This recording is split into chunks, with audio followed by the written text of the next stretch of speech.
Bonjour à tous. Je suis reconnaissant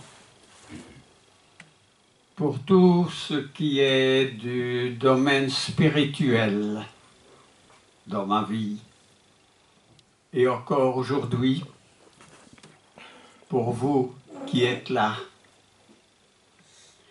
Je pense quelquefois, vu mon âge, si je me trouvais dans une maison de retraite, sans connaître l'Église, ce serait monotone. Pour moi, ce serait inexistant.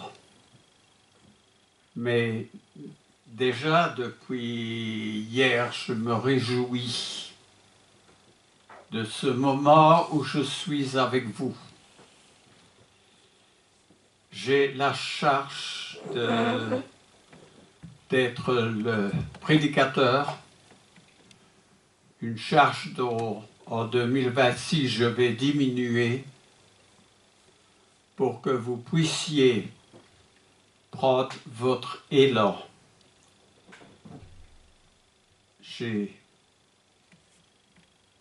préviens les frères aux États-Unis que cela va être comme ça pour le bien de l'Église.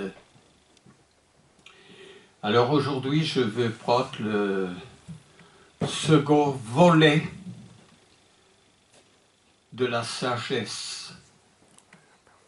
Au début de ce mois, j'ai donné le premier volet et maintenant je veux donner le deuxième volet qui n'est pas le même que le premier. Tout ce que je vais dire, je ne vais pas me répéter. Je vais le dire avec douceur, tout ce que j'ai à dire, mais aussi avec fermeté. Alors, je voudrais qu'on pense bien à tout ce qui est sage. Dans la sagesse s'inscrit la reconnaissance et plusieurs autres choses aussi. Mais mon frère qui a les feuilles, il y a une feuille pour tout ce qui est de la reconnaissance. Autrement dit, je suis reconnaissant pour, et je vais te demander de citer les choses pour lesquelles nous devons être reconnaissants. Je suis reconnaissant pour le désordre à nettoyer après une fête, parce que cela signifie que j'ai été entouré d'amis. Je suis reconnaissant pour les impôts que je paye, parce que cela signifie que j'ai un emploi. Je suis reconnaissant pour les vêtements qui deviennent un peu étroits, parce que cela signifie que j'ai assez à manger. Je suis reconnaissant pour mon ombre qui me regarde travailler, parce que cela signifie que je suis au soleil. Je suis reconnaissant pour la place que je trouve tout au bout du parking, parce que cela signifie que je suis capable de marcher. Je suis reconnaissant pour toutes les plaintes que j'entends à propos du gouvernement, parce que cela signifie que nous avons la liberté d'expression. Je suis reconnaissant pour la femme qui chante faux derrière moi pendant l'assemblée, parce que cela signifie que je peux entendre. Je suis reconnaissant pour la pile de lessive et de repassage, parce que cela signifie que ceux que j'aime sont près de moi. Je suis reconnaissant pour les muscles qui sont raides et douloureux à la fin de la journée, parce que cela signifie que j'ai été productif. Je suis reconnaissant pour la pelouse à tondre, les vitres à nettoyer, les gouttières à réparer, parce que cela signifie que j'ai une maison. Pour ma grosse facture de chauffage, parce que cela signifie que j'ai chaud. Et pour finir, je suis reconnaissant pour la sonnerie du réveil qui retentit tôt le matin, parce que cela signifie que je suis vivant. Cela fait pas mal de choses pour lesquelles nous devons être reconnaissants. Et encore bien d'autres choses. Et la Bible, la parole de Dieu, nous donne aussi d'autres raisons pour être reconnaissants. pour ceux qui nous dirigent. Je sais que dans les assemblées aux États-Unis, en fin d'année, ceux qui dirigent sont fêtés. Le prédicateur est très fêté. Je ne m'attends pas à cela. Je ne le fais pas pour une telle raison. Mais nous sommes peut-être peu habitués à la reconnaissance. En ce qui concerne nous-mêmes, c'est toute une série de sujets que Victoire a énumérés pour que nous puissions prendre reconnaissance.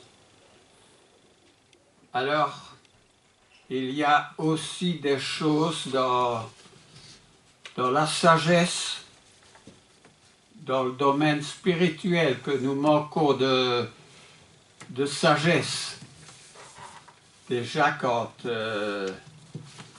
dans notre culte, nous avons un écriteau depuis une très longue date qui nous fait remarquer que nous devons arriver à l'heure. Parce que si Dieu était notre patron dans le civil, il y aurait certainement une partie de notre salaire diminuée à cause de nos retards. Rendons à Dieu ce qui est pour Dieu. De même que lorsque nous manquons une partie de notre culte, pour quelque raison que ce soit, c'est aussi il y a aussi un manque de ce côté-là, parce que Dieu est le roi des rois, le créateur, notre Dieu, et que toute âme rende gloire à Dieu.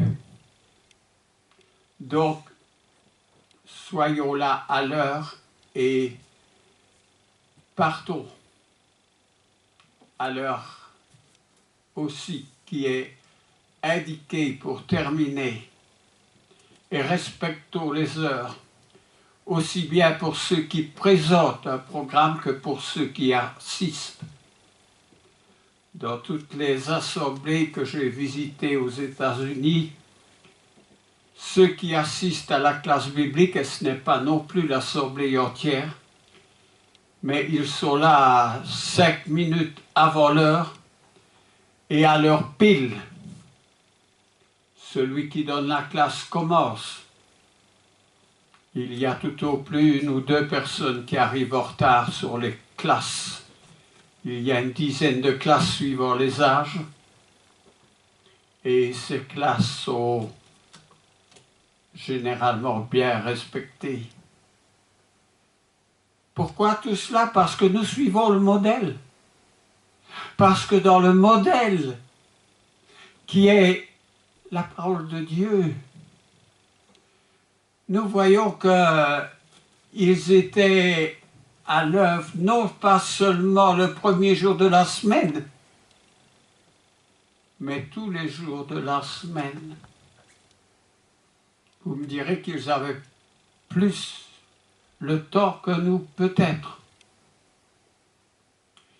Mais aussi, soyons vigilants.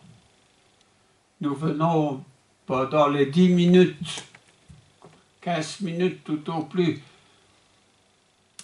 de notre classe précédente, notre culte, vu en Jean 12 que Jésus nous demandait d'être éveillés. Il attend de ses serviteurs des modèles. Parce que comment le monde peut-il calquer sa vie au service du Créateur si il n'y a pas modèle? Un entrepreneur construit une maison suivant le plan, suivant le modèle. Et après que le tabernacle était achevé, il dit, Moïse, suivez tout d'après le modèle qui vous est montré, parce que celui qui montre le modèle, c'est Dieu lui-même. Alors, ça c'est peut-être, cela peut être inscrit dans la sagesse. Quand nous regardons le sujet de la sagesse, il y a deux grandes lignes respectives. Il y a la sagesse du monde, qui évoque aussi une sagesse, et puis il y a une sagesse qui est supérieure. C'est la sagesse de Dieu, qui est bien supérieure et qui est même très différente. Alors, moi j'ai rédigé aussi 2 pages écrites au marqueur noir, parce que pour préparer une étude, ça va bien. Je suis dans la véranda avec beaucoup de lumière, avec une lampe en plus qui donne. Mais lorsque je dois relire, restituer, ça va moins bien. Victoire, je vais te demander que tu lises ce qui est écrit en noir à la main. Une page et demie. À la première page, deuxième, troisième.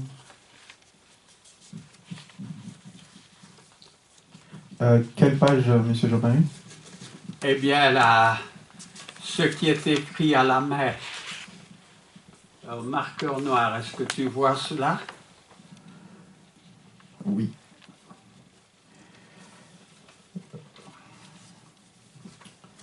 Okay. Je lis les 3 pages alors, parce qu'il y a 3 pages ici. 2 pages et demie, je crois. 2 pages et demie, ok. Oui. Au nom de Jésus. En grec ancien, la sagesse signifie sophia. C'est un concept utilisé pour qualifier le comportement d'un individu, souvent conforme à une éthique, alliant la confiance en soi, la tempérance, la prudence, la sincérité, le discernement et la justice, s'appuyant sur un savoir raisonné. Dans le domaine de la philosophie, la sagesse représente un idéal de vie vers lequel tendent les philosophes qui pensent et vivent leur vie et leur pensée à travers le questionnement et la pratique de vertu. Le calme et la modération apparaissent comme composants de la sagesse. Comme un bébé dans son repos, à l'exemple d'un enfant lorsqu'il est calme et obéissant. Il y a un extrait d'introduction dans Wikipédia sur 6 pages définissent les principes de la sagesse et d'autres s'étalent sur plus de 30 pages. L'exemple de Salomon est relevé comme un personnage parmi les sages dans le domaine de la sagesse dans la Bible. Donc il y a quelques passages ici. Vous voulez que je continue? Donc là, il parle de Job 28, Ecclésiaste chapitre 12, verset 15. Oui, et nous lirons ces passages. Veux-tu lire le premier passage? Je crois que c'est Job 28, peut-être. Tout à fait. Job chapitre 28. Juste.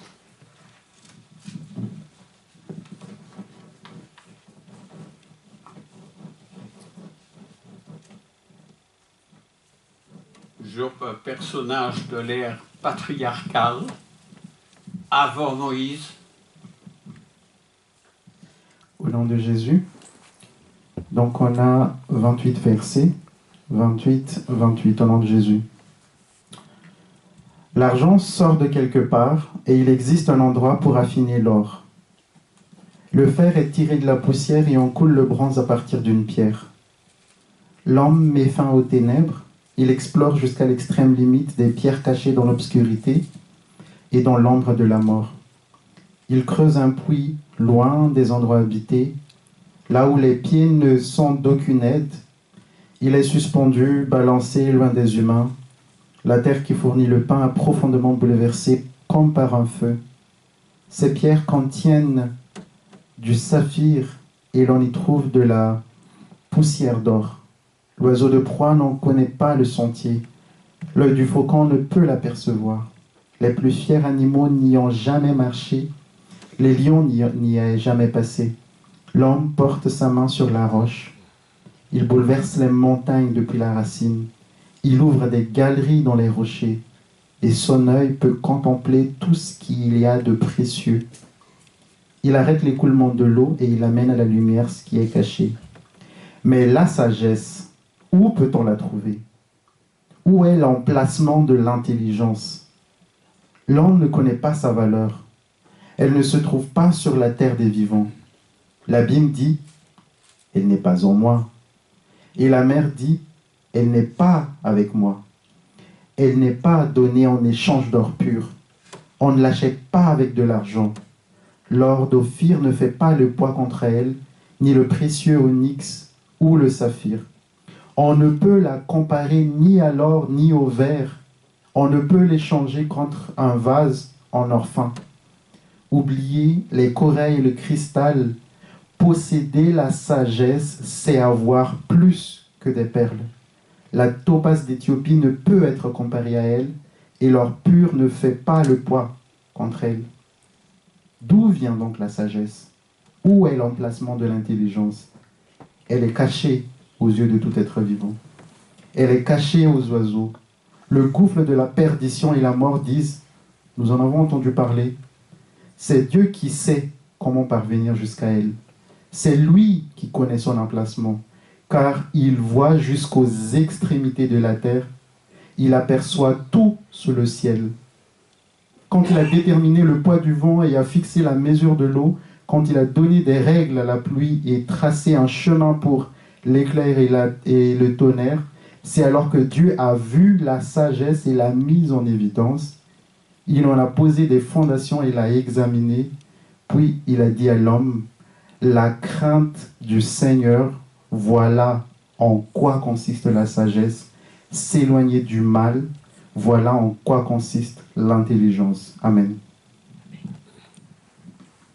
J'aime bien la finale, la crainte du Seigneur, c'est la sagesse. À la fin du livre de l'Ecclésiaste, quand Salomon a fait une comparaison entre les choses qui sont nécessaires et entre les autres choses, il dit, voici la fin du discours. Crains Dieu et observe ses commandements. C'est là ce que doit tout homme. Job, dans ce 28e passage, dit que la sagesse vaut plus que les perles. Et nous savons que les perles, il y en a d'un certain prix. Mais il ajoute, l'or n'entre pas en balance avec la sagesse. Je voyais hier une émission sur les perles, sur l'or.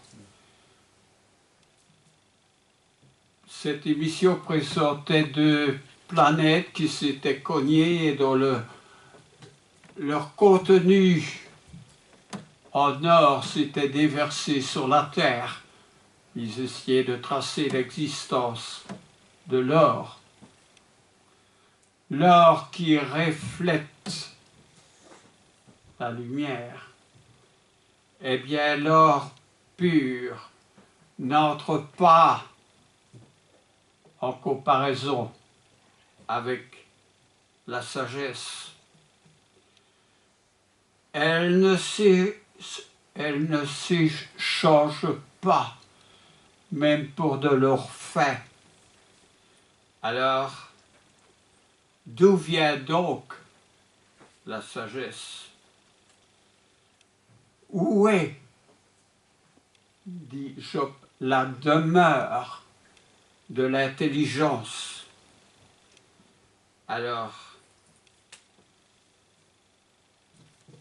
Job énumère certaines comparaisons, mais lui, comme Salomon, met en évidence les principes de la sagesse qui ne se comparent pas ni ne s'échangent avec aucun des biens les plus précieux de ce monde. Alors il y a un deuxième passage qui est cité. Tu as ce passage? Oui, il parle d'Ecclésiaste chapitre 12, Oui. le 15e verset. Oui. Ecclésiaste 12, 15. Que je citais déjà, oui.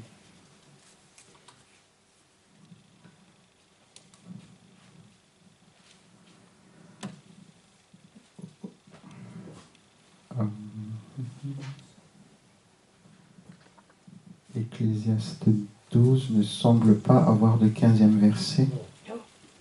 Vous l'avez? Non, c'est le verset que j'ai cité, je crois. Écoute la fin du discours.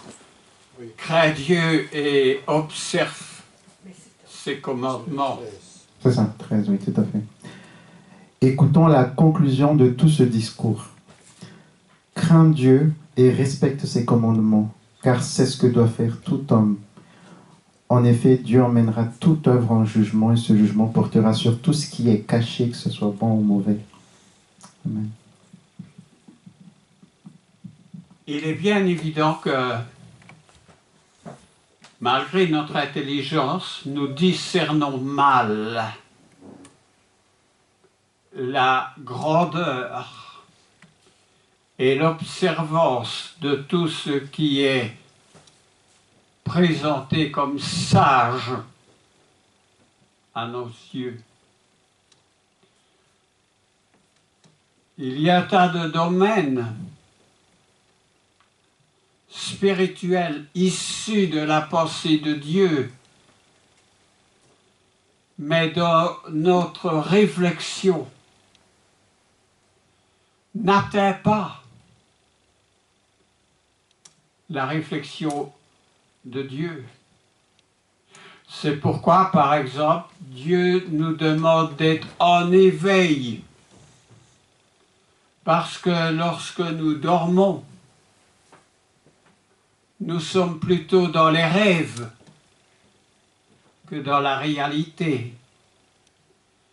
Alors il y a, on a lu Ésaïe 55. Tu trouves cela dans les versets 8 et 9 où Dieu dit « Mes pensées ne sont pas vos pensées. » Tu as ce verset? « Et mes voix, dit l'Éternel, ne sont pas vos voix. » Ésaïe 55, 8 à 9. Oui. Au nom de Jésus. En effet, vos pensées ne sont pas mes pensées, et mes voix ne sont pas vos voix, déclare l'Éternel. Le ciel est bien plus haut que la terre, de même mes voix sont bien au-dessus de vos voix, et mes pensées bien au-dessus de vos pensées. Amen. Mes pensées au-dessus de vos pensées. Mes voix sont bien au-dessus de vos voix. Je vois par exemple le moment de se reconnaître pour Christ.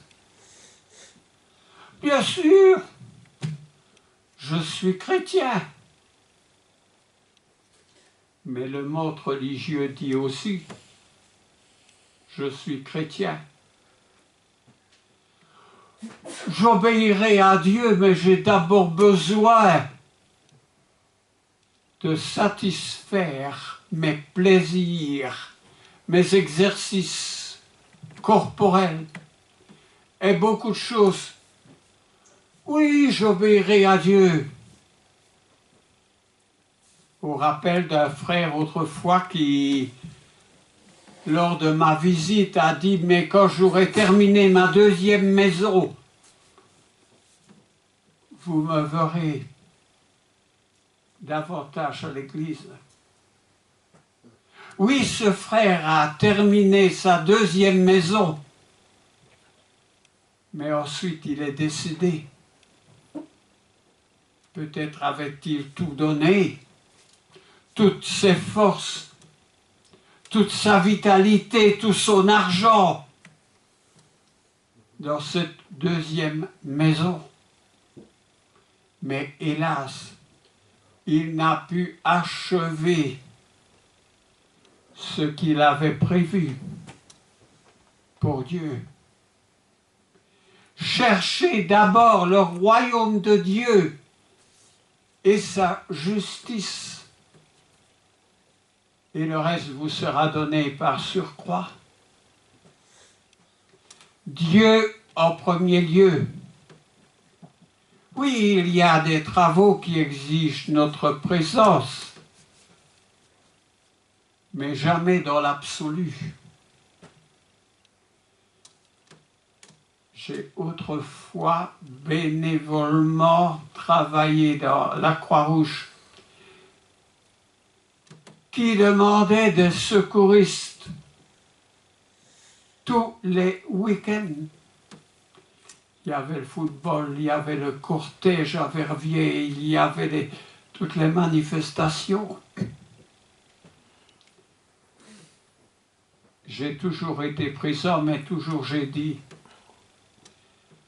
le dimanche matin est consacré à Dieu. Ne comptez pas sur moi, remplacez-moi. Quelque chose m'avait marqué. Au contact de mes frères américains, ils m'avaient énuméré l'histoire de leur président qui était membre de l'Église. Il s'appelait Garfield. Il avait dit « Ne me dérangez jamais un dimanche matin. Le dimanche matin, je suis avec mon Seigneur. » Il y avait des moments de tension, il y avait des moments où le gouvernement se réunissait, mais Garfield n'acceptait jamais un dimanche matin parce qu'il avait déjà un rendez-vous avec le Seigneur. Parce que c'était dans son engagement, parce qu'il en avait fait le vœu, et parce que la parole du Seigneur dit, lorsque tu as fait un vœu, ne tarde pas à l'accomplir. Il y a un passage suivant qui se trouve en Corinthiens, 1 Corinthiens chapitre 3, mon frère, les versets 18 à 20.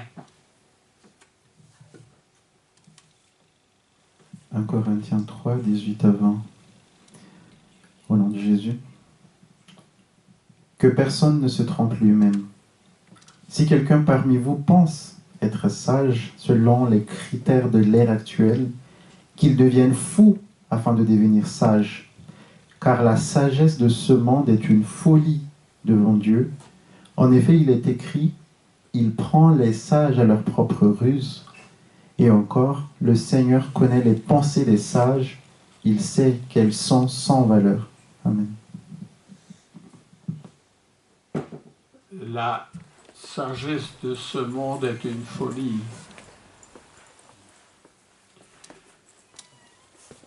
Tous ces jeunes que j'enseigne régulièrement,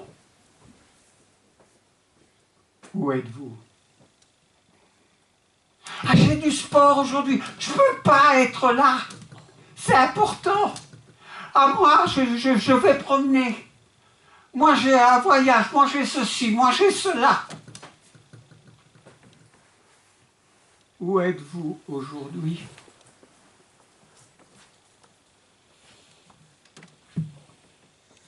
Il est important de ne pas voler au Seigneur le temps qu'il nous donne. Alors, il y a aussi, toujours en Corinthiens, mais au chapitre 1, le verset 27 à 29.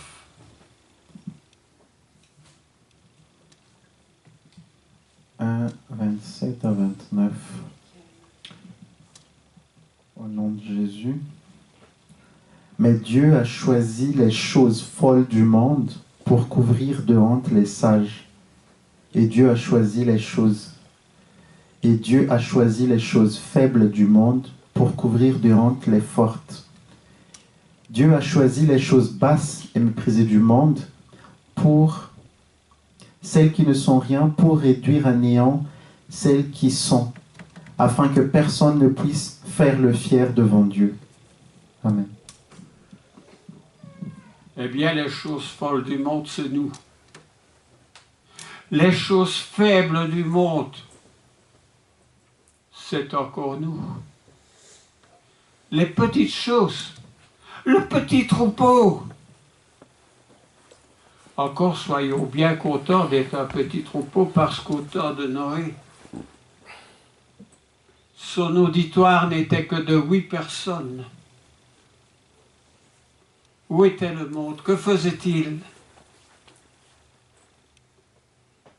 Qu'a dit le monde quand Noé construisait son arche?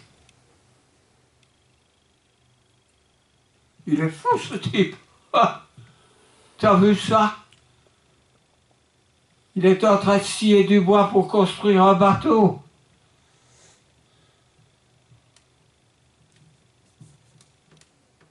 Mais le jour où Dieu a fermé les portes de l'arche, parce que la Bible dit que ce n'est pas Noé qui les a fermées, c'est Dieu qui les a fermées. Et tout à l'heure, mon frère a fait allusion à la parabole des 10 vierges. Pourquoi il manquait d'huile dans la moitié d'entre elles? Pourquoi? Bah, on ira demain en chercher. Demain est encore un jour. Et c'est la folie de ce monde.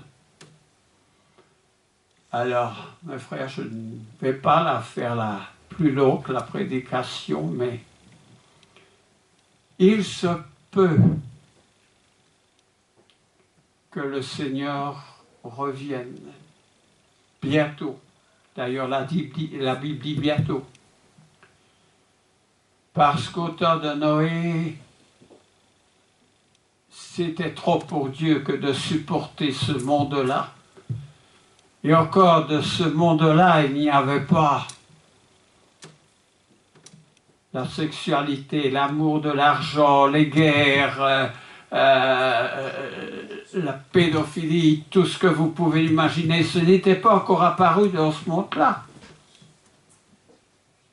Dans l'Épître à Timothée, il nous est prévenu que à la fin des temps, il y aurait la rébellion, il y aurait des choses inconcevables. Des choses que nous constatons aujourd'hui. Dans ces 10 vierges, de quel côté sommes-nous?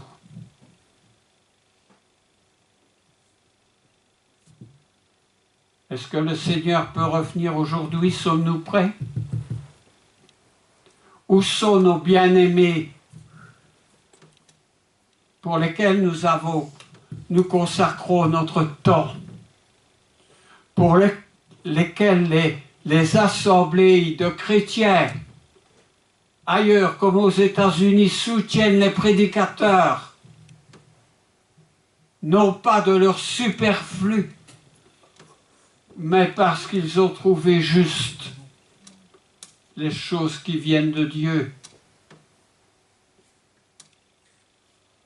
Tous ces avertissements, toutes ces prédications, toutes ces études bibliques, tous ces serviteurs de Dieu,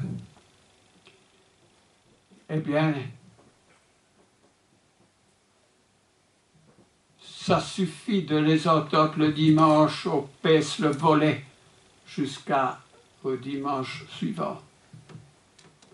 Où sont ceux qui ont l'amour de Dieu pour être ensemble, pour s'édifier, pour louer le Seigneur, pour prier et pour rendre gloire à Dieu. 2026 sera-t-il pour nous une année un peu différente? Parce que Dieu, lui, est le même. Il est immuable.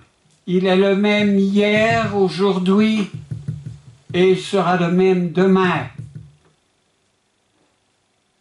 Est-ce que nous, demain,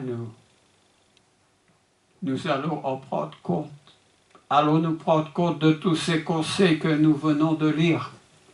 Job 28, Ésaïe 55, 1 Corinthiens